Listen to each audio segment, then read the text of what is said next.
What's going on, everybody? This is a very raw and uncut version of my YouTube channel, my usual type of formality for videos, but I wanted to try something different, a little bit more natural and organic. And so just winging it today, just decided to grab my camera. I got this new lavalier mic that I think is going to be really outstanding for my videos moving forward. They're really cheap. I think I spent less than $20 on two of these lav mics. So anybody that's looking for cheap ways to get a better sound quality. Now it is kind of funny to watch me kind of hold this, right? Of course, I should probably put this, but I got a really short cord that can only go about a couple feet away from me. So here I am looking like I'm doing an interview with somebody who doesn't actually exist.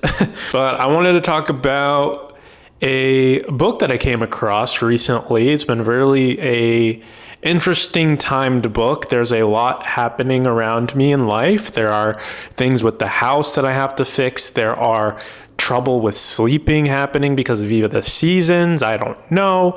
There are different things that are affecting me recently that I've been kind of reflecting on and wondering to myself, man, am I ever going to get my head above water? You know that feeling where you're overwhelmed with a to-do list that's never ending? It feels like if you could just find out that one way to conquer everything, that you're going to be in a place like this perfection, this golden place where everything is just in order and you're going to be able to handle everything.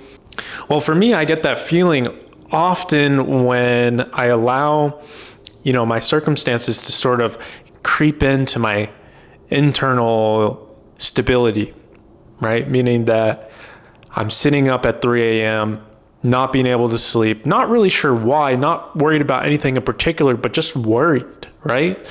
There are things going on that are really actually worrying me and some things that are actually needing to be handled. But it's that extra leveling of anxiety that kind of crushes me at certain times in the morning. Sometimes I need a little bit of some audiobooks, or I need to go dig into something to help me find my way out. And so I found this book called it's called The Meditations for Mortals. It's by Oliver Burkeman. So I was browsing on my audiobooks, my Audible, and I did find this book. It's about 4 hours long, as something that was really piquing my interest because the description of this book was directly to what I was going through, which was I was up at night, 3 a.m., worrying about stuff that happened during the day, not able to sleep, not really knowing why. I kept thinking that I was going to be able to handle everything and take care of it. I just kept feeling like there was something I needed to do. I needed to get up and get something done. Things weren't accomplished during the day, and I was just overwhelmed. And so I just took a breath and I said, okay, let me listen to this book. Let me see if I can get back to bed. So the way that this book is designed, it goes to the introduction and it kind of lays out the rest of the book. What it is it's a 4-week program. I guess that's not really the way that it's told to you in the introduction. How it's actually said in the introduction is a 4-week retreat for the mind. And the author's hope is that you take these days that he's carved out. So there's 4 weeks, every day you listen to, if you're listening to audio or if you're reading it, that you take a concept each single day, meditate on it. And like the title says, it's Meditations for Mortals. Just that title alone, if you reflect on Meditations for Mortals. So if we look at this title right off the bat, Meditations for Mortals, we can look at mortals as something to meditate on. We are mortal, meaning that we are finite, meaning that we have 24 hours in a day. We do not have this incredible capacity to deal with all of the things that life expects from us, whether those are other people, financial strain, fixes that you have to do on your car. The list honestly goes on and on. You can think about just anything. And for me, it's overwhelming the amount of things that I need to get done that are not done, dreams and hopes that I have for the future. There are so many things that accumulate, and it's almost like a ball of stress that just gets really lodged in there. And I have to find my way out and navigate through that. And really what it is a clenching of the body, of the mind, a clenching of the spirit, the soul that I need to release. And I try to find the things that are relieving to me. Maybe it's, doing things like watching a show, eating a meal, going on a drive, just getting away from my problems. Just however I can do that is all I'm thinking about trying to do. So I do those things, but what ends up happening is that you just end up right back in it. You're surrounded by, in my case, right, I have issues with the house that I gotta fix. No problem. You have an issue, you gotta fix it. That alone is not the problem. What the problem is that you live in the problem. So when you're surrounded by all of these things that you see as, oh, I need to fix this, I need to fix that, you're almost in this endless loop of can't catch up. And that over time adds up if you're not thinking about what that actually is doing to you as a mortal. So in the first chapter, Burkeman is talking about something very specific. And it's a little bit triggering, I will say that. The reason that is triggering is because it's admitting the one thing that most of us think is the wrong word, and that is defeat. Admitting defeat. Now, that doesn't mean, in my opinion, that he's saying that we shouldn't fight for the things that we need to fight for. Actually, in this chapter, he's saying, well, there are very important things that we do need to take care of. There are very important things that are good for us to do, but that there are an infinite amount of things to do. There's a never-ending anxiety sometimes about the to-do list, or how am I going to get to all of these problems that I needed to check off the list. So Burkeman explains, kind of similar to my case, and maybe for some others, that maybe you go to Barnes & Noble, maybe you browse on Google, maybe you go on YouTube and you search things like productivity hacks, how to tackle my week in a more efficient way, how to balance my time in 24 hours.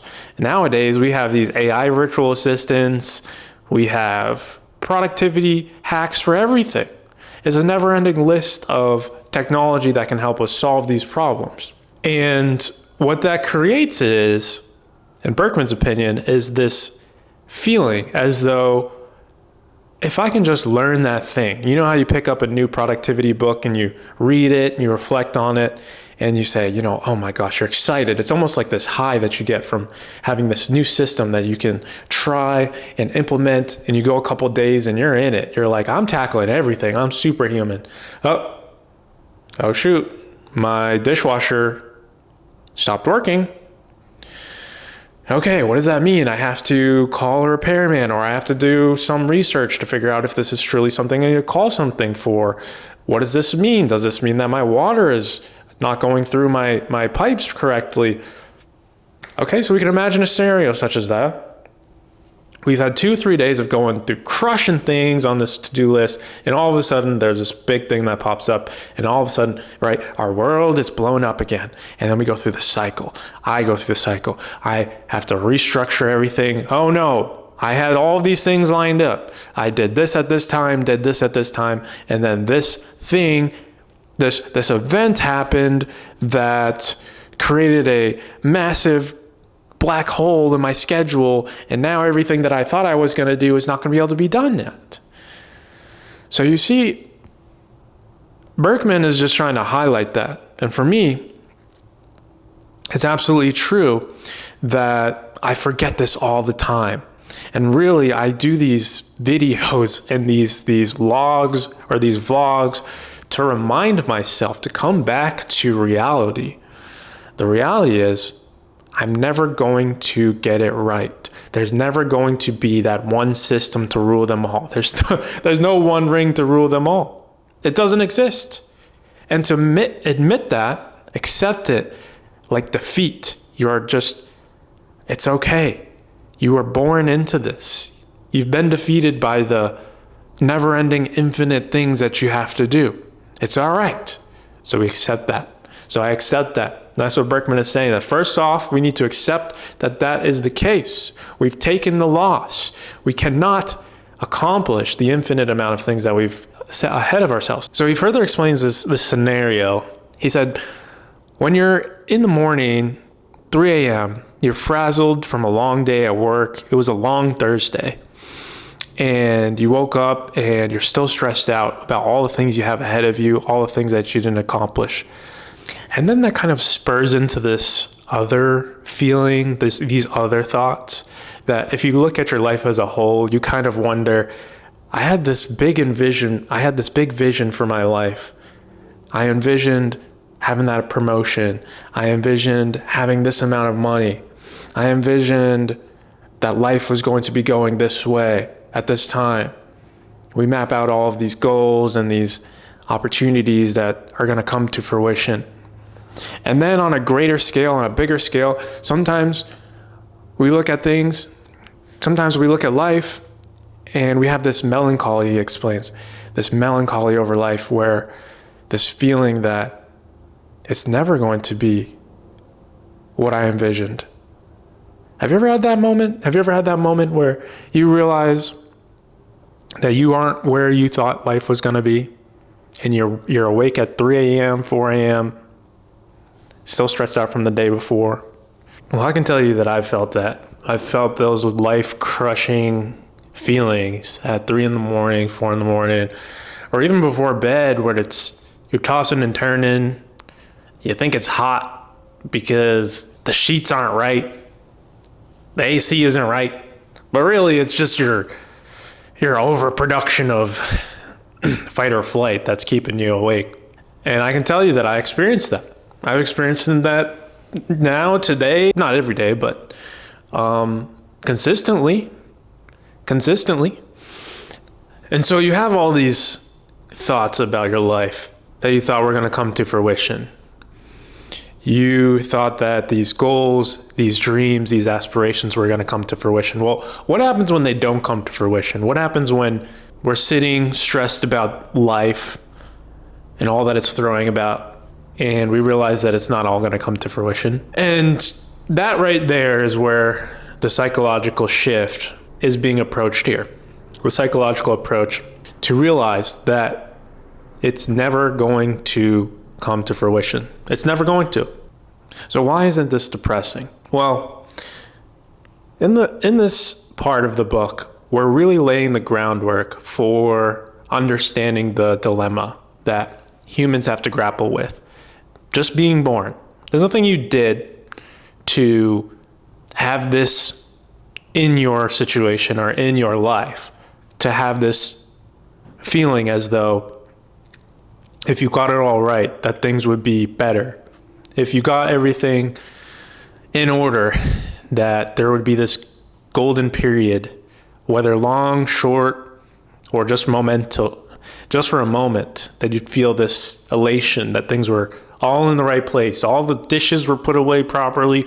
All the shovels were in the garage, and all the books are in the right library spot. Everything's perfect. There's this ideal that we have as humans. It's perfection. It really is. But getting back to the productivity piece. So there's this idea that we have sometimes, or that let me say this. For me, there's this idea that, okay, I have this big laundry list of problems that I need to solve. I have all these goals that need to actualize themselves into reality. They have to, because I can't die not knowing that these things could be a thing. You see all these people saying, oh, I don't want to regret it on my deathbed.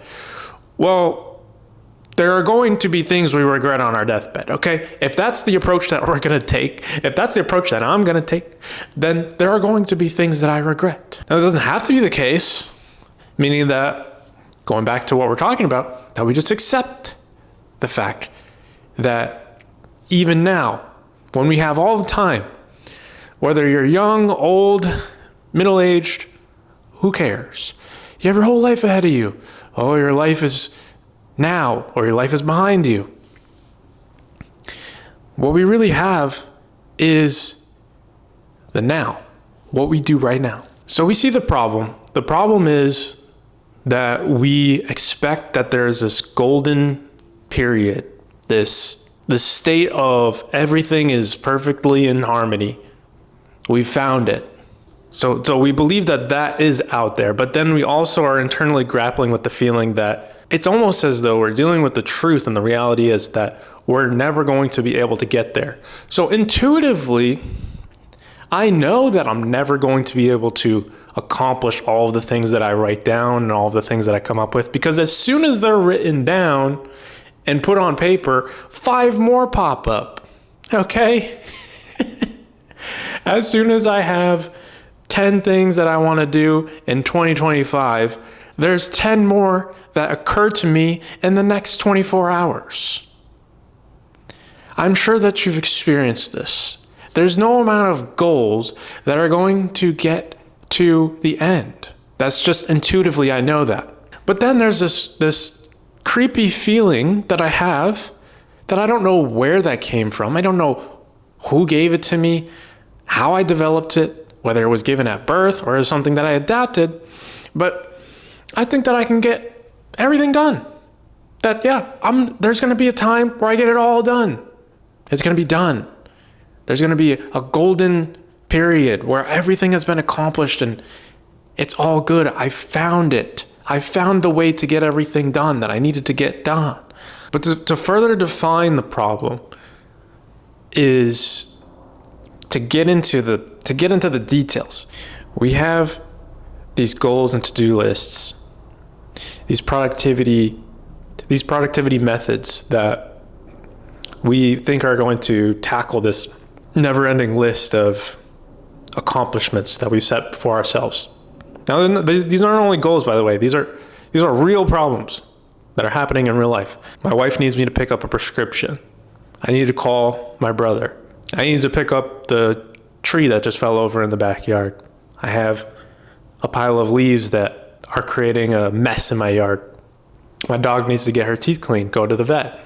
And so as things pile on, there's this thought that I have that, if I just find that extra oomph of motivation to get past those 5 other pop-ups that just happened, then I can really sleep good tonight. If I can find that method that allows me to free up that extra 4 hours at night to be able to work on that passion project, that hobby, that's going to allow me to push through and get that done. And the fact of all of this is, it's not merely that we have an incredibly large amount of difficult things that we need to do. It's that we have an incredibly infinite amount of things, an incredible infinite amount of tasks and goals and problems to solve that we're never going to solve 100%. There's no golden period out there where we've accomplished everything that we've set out to accomplish, that everything has gone the way that we have wanted them to go. And this isn't like, in this part of the book, the author isn't trying to give you a new way to deal with things right now. It's understanding the dilemma. It's looking at the way that I approach life from a point of view that is a paradox. The paradox being that there's going to be a time when I get everything done, that I accomplish all that I set out to accomplish. And the flip side being that there is no end to any of that, because the laundry list of what is expected of a human being and what a human condition goes through is infinite. It's infinite. So to accept that there's not that golden period that exists, it doesn't exist. But we know that. I know that deep down. And to remind myself that grappling with being a human being in this predicament, in this situation, is everybody's predicament. There is nobody out there that's not dealing with this problem. Otherwise, we wouldn't have the religions that we have, especially major ones like Christianity and Buddhism. If everybody was satisfied at this golden period, if they were just in this Goldilocks zone all the time, there was no There was no up, there was no down, there was no good, there was no bad. But no, it's Goldilocks. We've got everything handled. If life was like that, there would be no need for any of that. Let alone whatever you believe, there would be no need for humans to go to God. There would be no reason for humans to go to philosophy. There would be no reasons for people to question why. And that's a deeply profound insight, is that because we're sitting here thinking about why can I not get all of my problems solved, whatever you think they are, but also knowing and grappling with the idea that they can never all be solved, is a human condition. So what do you do with that? What do you do with that? And so the author's main point here is to accept your finitude, accept your finiteness as a human. See all that happens inside of you, all of that turmoil and the paradox that we just define, and then say, you know what? I'm a human being. I have a finite amount of time on this earth. I have 24 hours in a day. So let me really accept that I can't win that war. I can't win the war. There is no conquering. There is only what? At that point, there's only what is the question where the author leaves us off. Is that with everything we know that we just described, issue of never-ending things to do, without the ability to get into Goldilocks land, what are you going to do? And that's the question I'm going to leave you with today. I'm not going to answer that because that is for every human being to define themselves. Now, there are some practical ways to deal with this, but we're not getting into that because this book leaves us with that question at this very point in the book. So, what do we do now? What do we do with our time, knowing that we're never going to get everything done, and that we feel like we need to get everything done? What do we do? I'll leave that up to you. Until the next one, stay mellow, stay mindful, and keep living that virtuous life. Peace.